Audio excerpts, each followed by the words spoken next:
গাইবান্ধায় police নারী কল্যাণ সমিতি এর উদ্যোগে ফুলছড়ি উপজেলার কঞ্চিপাড়া ইউনিয়নের রসুলপুর চরে শীতার্থ ও অসহায় মানুষের মাঝে শীত বস্ত্র বিতরণ করা হয়েছে।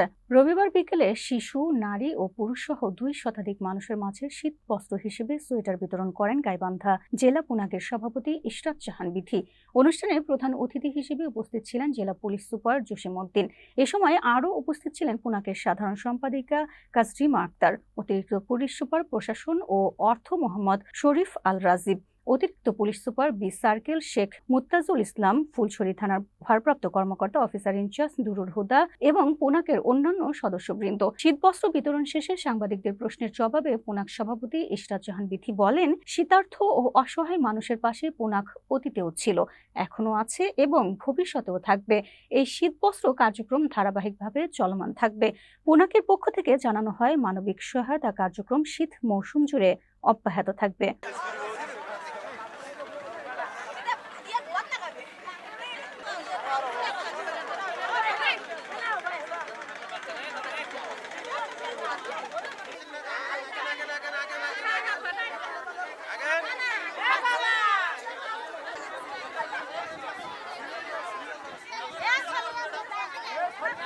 পুনাক গাইবান্ধা নারী কল্যাণ সমিতি থেকে আমরা চরের মানুষদের কিছু শীতবস্ত্র, কিছু উপহার নিয়ে এসেছিলাম।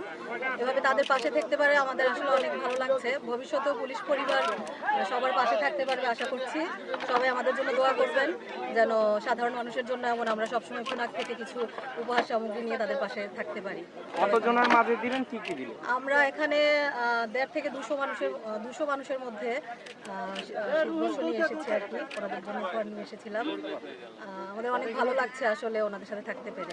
ভবিষ্যতে আশা করবো পুনাক, গাইবান্ধা বা আমাদের পুলিশ পরিবার থেকে ওনাদের সবসময় পাশে থাকার জন্য।